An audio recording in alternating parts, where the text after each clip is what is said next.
Elle est où? Faut savoir se gérer là un peu là. Oh là là, toujours en retard. Bah, t'as les réveiller, hein. Oh là là.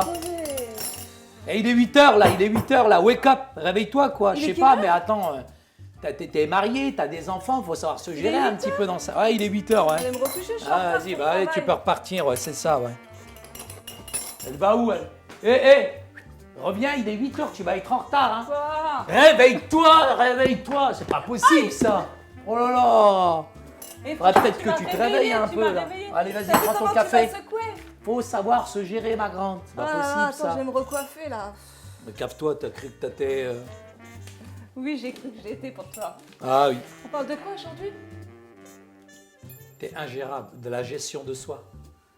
Ah, attends, je commence par un café là parce que je suis Ah oui, fatiguée. commence à te là. gérer quand même. Hein. Faut pas que tu oublies quand même que le Seigneur lui-même, il s'est reposé. Mais il s'est reposé, mais il a œuvré, il a travaillé, il Ah mais savait attends, ça gérer. y est, moi j'ai bossé là. Il y a toute 6 la nuit, jours, et là. le 7e jour, on se repose. J'ai bossé toute la nuit, je suis fatiguée. Ouais, ouais. C'est vrai qu'on doit veiller à prendre soin de soi parce que souvent on prend soin des autres, mais on s'oublie soi-même. Et il faut du repos. Et comme tu l'as dit, Jésus lui-même a pris un jour de repos. Oh que oui. Combien nous, on a besoin de prendre du repos parce que lui, il allait sur la montagne pour se reposer. Et tu sais, ça y est, des fois, il y a tellement de besoins autour de nous, il y a tellement de personnes qui souffrent et qui font appel à nous. Et quelquefois, eh ben, on s'oublie soi-même. Et il y a combien de leaders comme ça qui prennent soin des autres, mais qui ne prennent pas soin des besoins de sa famille. C'est très important de bien gérer son temps, son émotion, son argent. C'est important de gérer sa vie. Il y a tellement de besoins, mais les besoins aussi, il faut les évaluer. En termes d'objectifs à atteindre, il faut que ce soit quand même des objectifs qui soient atteignables et mesurables. Le problème aujourd'hui, c'est que ces objectifs-là, on les surévalue. Et comme ils sont surévalués, finalement, on a une vie de plus en plus qui est carrément à côté. On est en décalage. Donc c'est hyper important pour nous, la gestion du temps, les gestions émotionnelles, la gestion physique, la gestion spirituelle. Elle a besoin d'être aujourd'hui équilibrée. Et deuxièmement, je dirais aussi que c'est important de prendre soin de soi. Parce qu'on ne peut pas s'occuper des autres si nous, on ne va pas bien. Et quelquefois, on a la culpabilité qui est là. On se dit, mais il y a des besoins, on sert Dieu, et puis on ne peut pas faire semblant, et puis faire croire que tout va bien, et puis faire croire aux autres qu'on va les aider à grandir dans leur vie spirituelle, alors que nous, on est fatigués. Mais c'est vrai qu'on ne s'autorise pas de se reposer souvent. Mais c'est important de commencer là où on est, de débuter finalement dans l'état dans lequel on est. Je pense qu'il faut commencer par des petites choses pour petit à petit arriver à des plus grandes choses. Mais ce qui est important dans la gestion, c'est important de prendre un temps à part, peut-être le soir, peut-être la semaine, de se fixer des objectifs, de lire tel et tel chapitre, peut-être de mettre un temps à part, même de sortir à l'extérieur, de prendre du temps pour soi. C'est hyper important. C'est un égoïsme, je dirais, qui est bénéfique, je dirais non seulement pour soi, mais pour l'ensemble. Donc c'est essentiel, c'est important aujourd'hui de se fixer ces objectifs. Tu sais combien de fois j'ai donné ce conseil aux autres et je ne l'applique pas pour moi-même? Combien de fois j'ai dit aux vu, autres hein. de vous reposez-vous et moi je ne me repose pas. Ah ben, Et je l'ai parce vu, que hein. je n'ai pas mes yeux fixés sur Christ. Et c'est facile de donner des conseils à quelqu'un qui est dans la difficulté en lui disant oh, ben, prends du temps pour toi, les autres, ça passera. Mais quand le problème il arrive, quand tu es en face du problème, ben, tu as envie d'aider la personne. Et c'est plus fort que toi. Parce qu'il y a des versets aussi dans la Bible qui nous encouragent à tout donner de soi. Mais en même temps, on oublie qu'on doit toujours lire un verset à la lumière d'un autre verset. Et comme on l'a dit au départ, Jésus, lui, savait se reposer.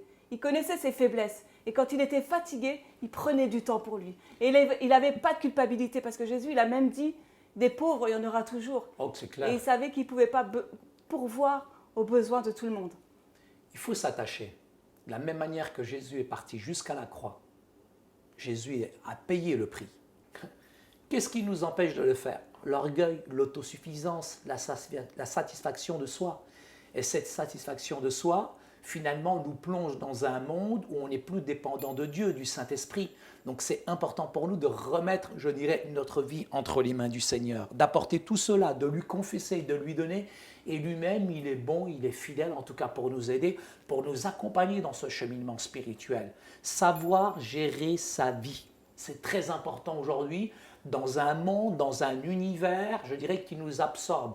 Les gens nous aspirent, le monde nous aspire, les sollicitations nous aspirent. Mais si on ne coupe pas avec ces choses-là, malheureusement, on tombe quoi? Dans un activisme effréné qui nous amène finalement à être perpétré dans une boue dans laquelle finalement on ne pourra jamais s'en sortir. C'est un abîme sans fond. Donc c'est très important cette gestion de soi, qu'elle soit véritablement millimétrée par la puissance du Saint-Esprit. Finalement, j'aurais dû dire non hier quand on m'a sollicité. Ah ben c'est clair, J'aurais dû penser wake up, que quoi. je devais aller travailler le lendemain et que je ne pouvais pas rester jusqu'à C'est 5 clair. heures du matin C'est à impossible. écouter ces problèmes. C'est grave, c'est honteux.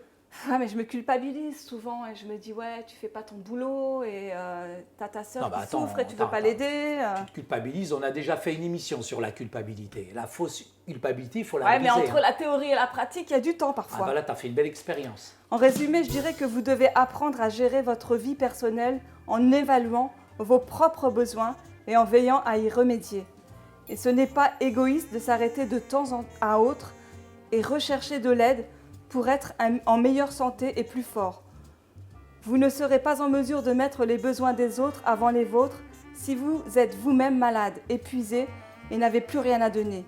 Confiez-vous au Seigneur pour qu'il devienne votre force intérieure et pour que les temps de repos qu'il vous donne deviennent cette force dont il vous équipe. Évaluez vos besoins, fixez-vous des objectifs et accrochez-vous à la croix. C'est ainsi que vous réussirez à gérer votre vie personnelle pour que votre vie de ministère n'en souffre pas. Je crois que tu m'as contaminé, c'est complètement contagieux. À cause de toi, je suis complètement... Quelle heure il est? Je suis en 9 retard. heures.